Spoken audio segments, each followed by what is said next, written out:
Ok, sejam bem-vindos então para mais um momento do projeto Reavivar. Nós temos aí hoje como tema o tema da igreja e vamos ampliar então a nossa reflexão em cima desse assunto, mas antes a gente vai para o momento de oração. Vamos junto?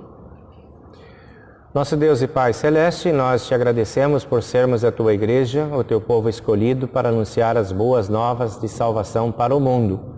Nós te agradecemos porque tu nos escolheste, nos chamaste pelo poder do teu Espírito Santo, nos tornaste povo teu dentro deste mundo. Pedimos que ilumine sempre nossos caminhos, nossas práticas de vida cristã, para que possamos ser responsáveis também no atendimento do chamado que temos e da vocação que recebemos de ti para levar o teu nome e para manter a tua igreja viva dentro deste mundo. Pedimos isso em nome do Senhor e Salvador Jesus. Amém. Muito bem, então, meus amigos, nosso tema, então, está aí a igreja como povo de Deus. E aí eu quero convidar vocês, assim, a gente poder abrir um pouco aí a nossa reflexão nas seguintes direções. Né? Quando Jesus fala lá no texto de Mateus 18, 20, eu penso que aí ele nos dá a ideia do que seja a igreja. Quando ele diz, onde 2 ou 3 estiverem reunidos em meu nome, aí eu estarei com eles. Então isso me passa assim uma ideia, né, de que a igreja ela é esse grupo de pessoas, independente da quantidade de pessoas, né, que estejam aí. A gente às vezes pensa, até usa assim algumas expressões, né, de igreja forte e igreja fraca. A gente até diz assim, quando tá muito fraca a igreja, tem pouca gente, né? A igreja não tem essa dimensão. A igreja ela sempre vai ser uma igreja forte, porque onde 2 ou 3 estiverem, Cristo vai estar ali e a força da igreja é Cristo. Está em Cristo. Então, na verdade, nós não temos igreja fraca. Nós temos sempre a igreja de Cristo, sempre uma igreja forte, porque Ele é forte, Ele é a fonte do poder, né? E a gente, estando em nome e em torno dele, nós estamos em torno da sua força e do seu poder. Então, o apóstolo Pedro, ele escreve a respeito da igreja e ele nos dá assim, uma compreensão bem legal assim, dessa dinâmica da igreja e da finalidade das funções da igreja dentro do mundo. Tá? E ele diz assim que a igreja é o povo de Deus eleito e chamado a fim de proclamar as virtudes de Cristo. Isto é ser igreja dentro do mundo. Né? Ter essa dimensão de proclamar aquilo que Cristo fez. Então, a igreja é digamos assim, a organização, o organismo, né, que se organiza em torno da proclamação daquilo que Cristo fez para o mundo. As virtudes de Cristo, amor, paz, perdão, que são dele, comunicado para as pessoas que estão dentro deste mundo. Quem faz essa ponte de comunicação, quem faz essa ponte de levar esse Cristo para as pessoas é a igreja. Essa é a finalidade. E é interessante que se a gente vai olhar lá nesse texto, é a única finalidade que tem. Né? Vocês são o povo de Deus a fim de proclamarem as virtudes de Cristo. Pronto, ponto final. Não tem outras finalidades, essa é a maior. E desta finalidade de proclamar as virtudes de Cristo é que virão todas as outras finalidades, né? As outras formas, as estratégias que a gente usa, os recursos que a gente usa, os segmentos que a gente usa, tudo é igreja, mas tudo tem que estar a favor disso, voltado para isso, porque senão não é a igreja, não tem finalidade de ser.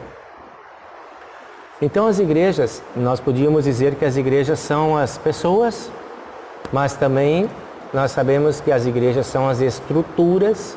Quando nós temos uma estrutura, né, em torno da igreja, lá de presidente, secretário, tesoureiro, departamentos, tudo isso é uma estrutura, isso também nós chamamos de igreja. Igrejas também são templos, né, nós costumamos chamar, né, a nossa igreja está pintada de azul, né, aí também, mas é um templo, na verdade, né, mas tem a conotação de igreja, a gente usa a mesma palavra. Nós também temos as organizações, né, que são as organizações que se compõem, né, dentro de uma estrutura de povo reunido lá. Nós temos organizações, temos departamentos de servas, de leigos, de jovens, de crianças, tarará, tarará. Então todas essas organizações também a gente chama de igreja. E temos as denominações, que então se multiplicam, né? Luterana é uma denominação, né? Católica é outra denominação, adventista é outra denominação. Então são as denominações que se dividem agora e também são chamadas de igrejas, né? Essa estrutura que temos aí. Vamos pensar sobre a primeira igreja. Quem sabe a gente começa por aí a nossa reflexão, né? A primeira igreja, ela acontecia debaixo de uma árvore no jardim, lá no Éden. Adão e Eva e Deus. Todos os dias tinha culto. Diz lá que ao final da tarde, Deus aparecia e conversava com Adão, e Adão conversava com Deus. Conversava com Eva, e Eva conversava com Deus. Isso é a igreja. Pessoas conversando com Deus. Pessoas querendo saber de Deus o que podem fazer, o que precisam fazer. Pessoas se colocando na presença de Deus para fazer também as suas orações, suas confissões, arrependimentos, pedidos de perdão. Essa conversa, né? E lá debaixo daquela árvore, no jardim do Éden, né? Acontecia a igreja. Estava lá reunida, né? Deus e os seres humanos, né? Quando a gente pensa na igreja e Deus, essa relação então agora, né, nossa com Deus aqui, nós vamos ver que nós temos um culto, né, que acontece. A gente chama de culto, essa relação, essa troca, esse encontro com Deus. E o primeiro culto que a gente tem registro assim na história bíblica é o culto lá de Caim e Abel, né, registrado em Gálatas, em Gênesis capítulo 4, versículo 4. Né? Ambos estavam lá trabalhando, tocando a vida, vivendo, né? A vida estava acontecendo e plantando, colhendo, criando, né? Parte da vida também, a dinâmica da vida. E aí, o que acontece? Eles resolvem fazer uma oferenda, um sacrifício, uma oferta. As coisas estão legais, estão acontecendo bem aqui, porque Deus está conosco, está nos abençoando, nos ajudando.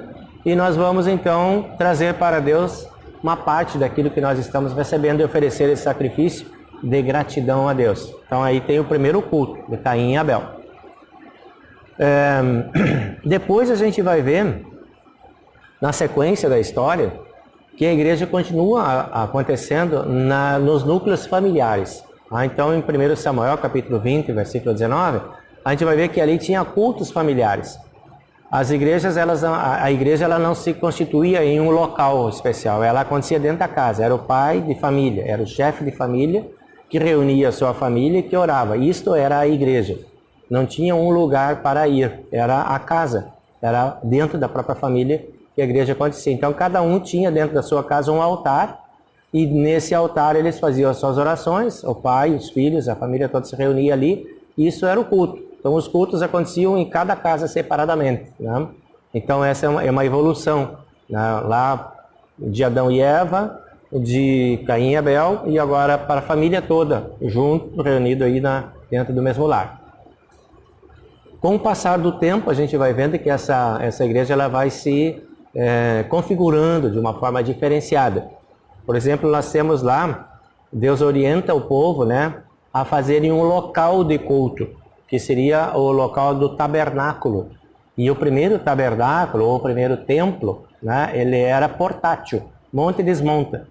Como o povo era um povo nômade que estava viajando aí pelo deserto, né, de saída do Egito até a chegada da Terra Prometida, eles tinham que ir caminhando e eles iam montando e desmontando esse templo. Era o tabernáculo, né, que eles tinham.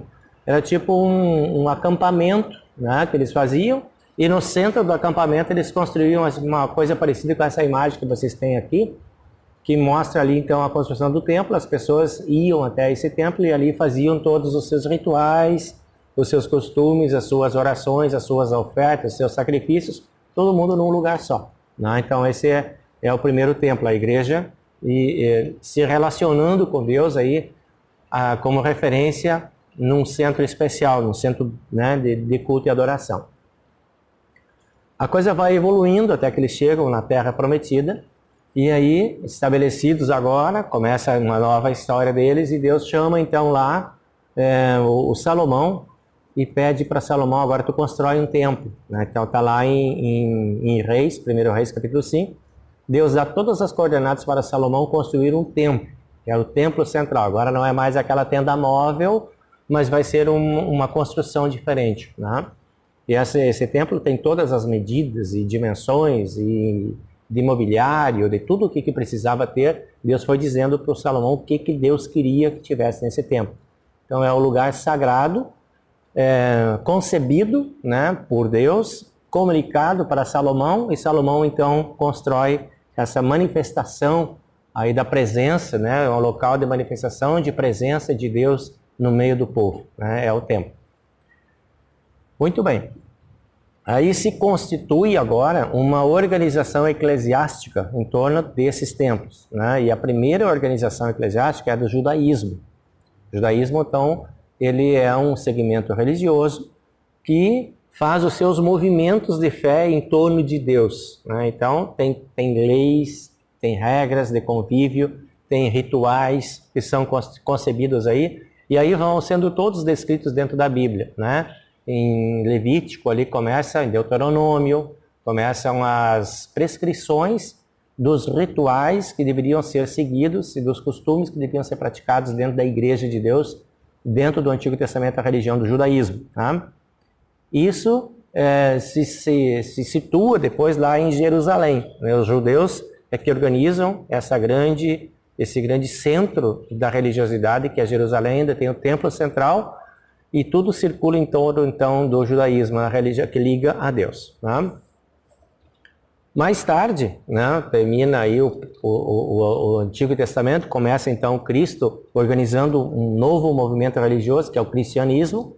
Vai haver uma nova organização religiosa que começa lá em Jerusalém, né, de novo, mas que vai se desenvolver da forma como nós conhecemos hoje lá em Roma. Os romanos é que levam esse modelo de igreja cristã lá para Roma e desenvolve então o cristianismo, né?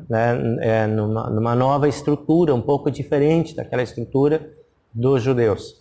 Então a igreja cristã, nós temos a igreja do judaísmo e agora temos a igreja cristã que vem surgindo e ela se estrutura lá em Roma, né? Então aí nós temos um novo segmento.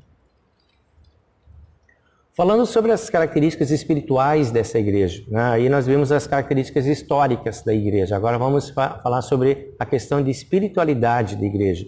Este povo hoje, que somos nós, que somos a igreja, nós estamos vinculados a quê? Né? Qual que é a nossa ligação? Aí nós vamos ver que a Bíblia fala de duas dimensões dessa igreja. Ou seja, a igreja militante e a igreja triunfante. Essa imagem que vocês têm aqui, uma imagem captada aí da internet, mas ela ilustra bem essa ideia dessa dimensão dupla da igreja, né? Ali embaixo, na parte de baixo, a igreja triunfante, a igreja militante, né? Que é onde nós estamos aqui, hoje a nossa dimensão, nós ainda estamos militando, trabalhando, batalhando, fazendo, para manter a nossa fé, para manter a igreja viva, para manter a fé viva no coração das pessoas, que isto é a igreja, manter isto vivo, esse é o nosso trabalho, né? Nós militamos por isso é chamada de igreja militante. E nós vamos até o fim da nossa vida aqui com a ideia de buscarmos a transcendência, de buscarmos o triunfo, de buscarmos a vitória, de buscarmos a vida eterna, de buscarmos a ressurreição.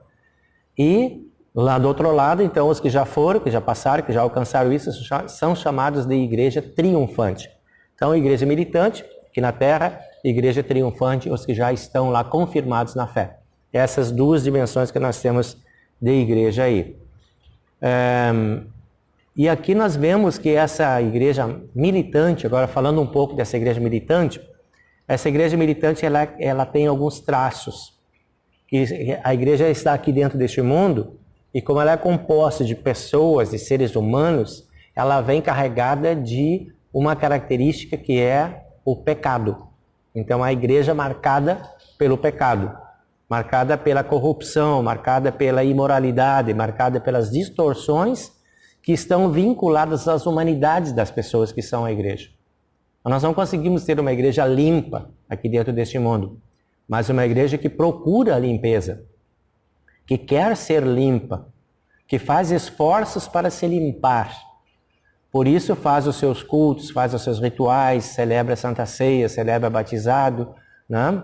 Faz as suas confissões, pede perdão. Essa igreja está em constante movimento de autolimpeza, sempre buscando a graça de Deus para fazer esse processo de limpeza. São os traços das nossas humanidades. Então, se vocês pegarem a Bíblia, por exemplo, vocês vão ver que isso está muito claro, que essa igreja é assim. Lá em 1 Coríntios, capítulo 1, versículo 10, vocês vão ver que tinha muitas divisões dentro da igreja. A igreja de Corinto era uma igreja problemática. Tinha muitas divisões, e Paulo fala dessas divisões, cada um puxando para um lado, cada um querendo alguma coisa, e nem sempre se entendendo, né? Muitas vezes se degladiando, se perseguindo, se mordendo dentro da igreja, né? Essa igreja é assim.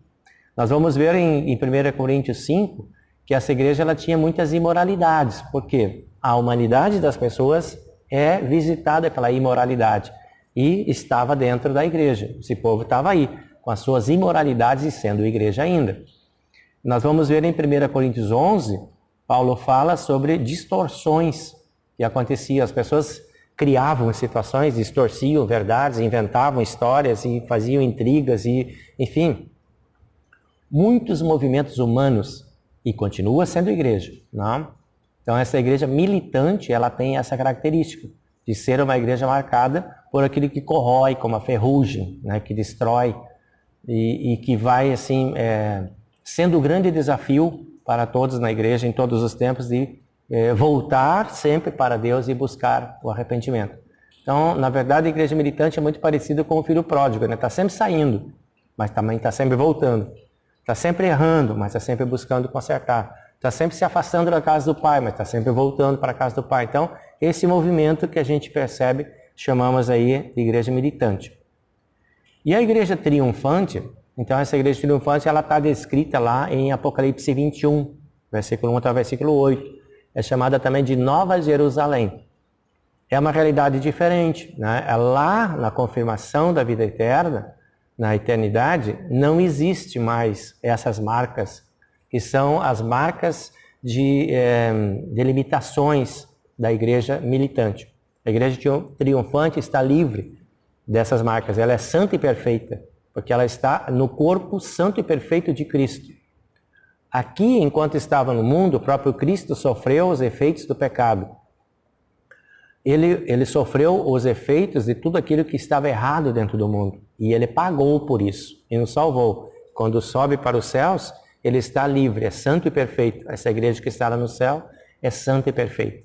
Não existe nenhuma marca de tristeza, de choro, de escuridão, de incertezas, de medos, de aflições, de violências, de ódios, de ranços e maldades que fazem parte da igreja aqui dentro deste mundo. Mas isso só lá na vida eterna, essa é chamada igreja triunfante.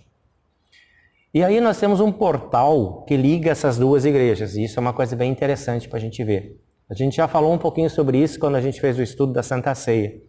Aqui agora a gente vai poder retomar um pouco isso nesse significado, né, de que Jesus Cristo, quando deixou a Santa Ceia, ele disse: isto é o meu corpo, isto é o meu sangue. Então nós temos a presença real de Cristo aqui para nós, no corpo e sangue, no vinho e no pão, no ritual da Santa Ceia. Essa igreja que está do lado de cá, do altar, que faz parte, né, da nave da igreja aqui, é a igreja militante, marcada por seus pecados e inconformidades. Do lado de lá do altar nós temos a igreja triunfante, os que já estão na glória de Deus. Lá tem o corpo de Cristo e aqui tem o corpo de Cristo. É um corpo só. Nós estamos ligados a esse corpo. Quando nós chegamos à Santa Ceia, nós nos aproximamos desse portal como se pudéssemos ver aqueles que estão do outro lado, lá na bem-aventurada vida. Ali nós nos encontramos. Né? A Santa Ceia é um recebimento do corpo e sangue de Cristo. E é interessante, na nossa liturgia, tem uma frase que a gente até usa pouco aqui na nossa comunidade, mas é uma frase que está dentro da liturgia luterana, que diz lá: com os anjos e arcanjos e com toda a companhia celeste, nós nos reunimos aqui. Então, nós estamos aqui com os anjos e arcanjos e a companhia celeste, aqueles que já estão lá com Cristo no céu. Estamos aqui no corpo e sangue de Cristo. Então, podíamos dizer que a Santa Ceia é tipo um portal da igreja, que a gente se vê e se enxerga e se vê conectado ao mesmo corpo daqueles que já estão na graça de Deus. Então, essa imagem que tem aqui é uma imagem que tenta mais ou menos ilustrar isso que eu estou falando para vocês, né? De um lado aqui a igreja militante, do outro lado a igreja triunfante e a Santa Ceia como sendo a parte que está a nos ligar aí. Vamos falar um pouquinho sobre finalidade da igreja, né? Para que é esse povo que está aqui? A gente viu lá no início, Pedro diz, vocês são povo de Deus a fim de proclamarem as virtudes, né? Virtudes de Cristo. Então, é ser testemunha do amor de Deus para a humanidade.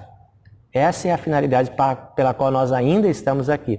Nós estamos aqui dentro deste mundo para falar para todos deste mundo, para todas as pessoas, para todas as nações, como Cristo falou, né? Ide por todas as nações e pregai o Evangelho. Né? Essa é a ideia, batizando e ensinando. Então, no momento que a igreja não fizer mais isso, ela perde sua finalidade, porque a única é essa. Nós não somos igreja para manter um belo templo, bem arrumado, bem pintado, lindo, maravilhoso, grande, gigantesco, impressionante. Nem temos assim um culto fenomenal, fantástico, um show, né? Mas sermos igreja na simplicidade. Sermos igreja no contato com Deus. Essa é a ideia de nós sermos. Então isso pode ser embaixo de uma árvore. Isso pode ser em qualquer lugar. São pessoas reunidas em nome de Cristo. É importante que o nome de Cristo esteja sempre anunciado e buscado ali. Existe então um processo para isso acontecer. Ele é um processo bíblico também, que está previsto dentro da Bíblia lá. Diz que quem é responsável por essa igreja, esse movimento e o funcionamento dessa igreja é o Espírito Santo. Tá? Nós temos então o Pai que criou, o Filho que salvou e o Espírito Santo que dinamiza a igreja, que mantém a igreja. Então diz lá que o Espírito Santo, ele forma a igreja. Nós dizemos lá no nosso catecismo, né? O Espírito Santo chama, congrega, ilumina e santifica a igreja. Então é o que forma a igreja. O Espírito Santo também é o que habilita a igreja. Nós temos lá um texto bíblico em Gálatas que diz sobre os dons do Espírito Santo. As coisas para as quais Deus nos vocacionou, nos habilita. O que conseguimos fazer de bom dentro deste mundo é o Espírito Santo quem desperta dentro de nós. E o Espírito Santo é quem envia a igreja também. É quem nos capacita, quem nos habilita, quem nos dá as palavras, as ideias para fazermos, as forças para realizarmos aquilo que Deus espera da igreja dentro deste mundo. Então tem um processo aí, que é um processo interessante, né? Nós todos temos um chamado. O chamado, ele é pessoal. Ele é intransferível. O meu chamado é para mim. Esse chamado pessoal, ele é individualizado. É eu com Deus. Agora eu pego eu e mais você, mais você, mais você que está me ouvindo, nós somos um povo. Cada um com o seu chamado, né? E cada um de nós tem essa ordem de Cristo, de ir e pregar. Então essa ordem de Cristo de ir e pregar o Evangelho não é dado para uma organização. A organização que tem que fazer a minha igreja não tem nenhum projeto missionário. Eu já ouvi isso falar. Né? As pessoas às vezes dizem isso, assim, minha igreja não tem nenhum projeto missionário. Por que não tem? Porque você não faz nada? É isso? Por isso que não tem? Porque o projeto missionário é você. É você falando de Deus para as pessoas com quem você consegue. É você falando do amor e do perdão de Deus para as pessoas que você conhece. Esse é o projeto missionário. Não existe nenhuma fórmula missionária mágica que uma igreja tem que organizar para fazer. Isso já está organizado no plano de Deus. Deus chama, congrega, ilumina e santifica. E é assim que faz. Nós somos assim. Nós somos esse povo que somos enviados. E isso é intransferível. Eu não posso esperar que o João faça por mim. É eu que tenho que fazer. Não posso esperar que o pastor faça por mim. É eu que tenho que fazer. Não posso esperar que a minha congregação faça por mim. É eu que tenho que fazer. Esse é um chamado individual. A igreja é isso. Tem esse comprometimento de individualização que forma um coletivo. Todos os individuais formam um coletivo. Né? Pensando sobre essa igreja que serve, né, essa característica deve ser a característica máxima da igreja. A igreja que serve, né, que serve a Deus como se estivesse servindo, ou melhor, que serve ao próximo como se estivesse servindo a Deus. Serve ao rei como se estivesse servindo ao povo. Né? Então, nós estamos aqui nessa dimensão de amar o próximo como a nós mesmos e amar a Deus acima de tudo. E esse amor ao próximo é que torna a igreja ativa e dinâmica. A gente faz as coisas dentro da igreja, a gente mobiliza recursos dentro da igreja para atender as pessoas. E essa é a ideia que nós temos aí. Então, uma igreja que está a serviço de Deus. Essa igreja que serve, ela tem uma inspiração. para fazer isso está em Lucas capítulo 10, versículo 25, na história do bom samaritano, né?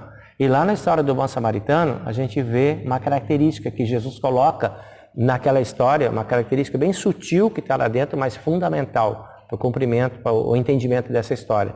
É aquele que passa, aquele que olha, aquele que se interessa e aquele que age. Assim, esse é o bom exemplo. Vai e faça você mesmo. Faça igual, Jesus Cristo diz, né?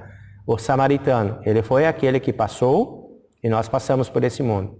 Aquele que olhou e nós olhamos para este mundo. Aquele que se interessa, nós nos interessamos pelas coisas deste mundo, as pessoas deste mundo. E aquele que age, a gente faz alguma coisa pelas pessoas. Então, isso é ser igreja, né? A ser igreja não é só fazer parte de um hall de membros e de fazer pagamentos e ofertas para que a igreja fique bonita e bem organizada e linda e maravilhosa para todo mundo da rua olhar e dizer assim, aqui tem uma igreja bacana e forte. Mas que não fala de Deus para ninguém. Então não é uma igreja forte, né? Essa igreja ela precisa ser caracterizada por esse olhar humanitário e humanizado. Tem que ser de gente para gente, de pessoa para pessoa, né? Isso que é o importante da essência da igreja. Então essa igreja é uma igreja que se identifica com aqueles que não têm, com aqueles que não são, com aqueles que não conseguem. Essa sintonia de identificação, de olhar amoroso e carinhoso, de chamar aqui para dentro aqueles que passam, de buscar aqueles que estão longe, de envolver aqueles que estão isolados, estão separados, discriminados, alguma coisa assim. Essa é a característica da igreja. Então que Deus abençoe, que nós possamos ser esta igreja que se organiza dessa forma, essa igreja que tem essa visão missionária, que é a responsabilidade tua e minha. Isso é ser igreja missionária, é você e eu fazendo a nossa missão. Que nós possamos assim ter esse olhar e possamos ter essa busca também como igreja e povo de Deus. Sejam abençoados na reflexão dessa palavra. Obrigado.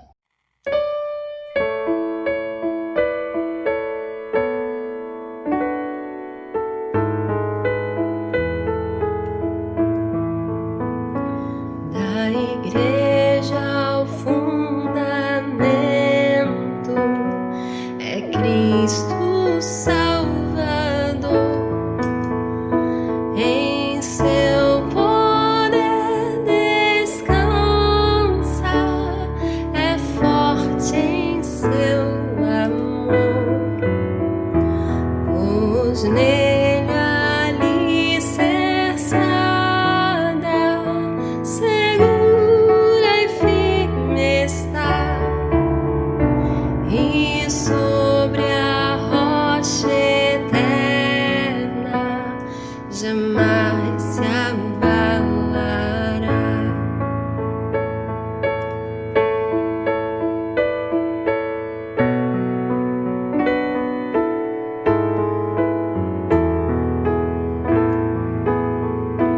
A pedra preciosa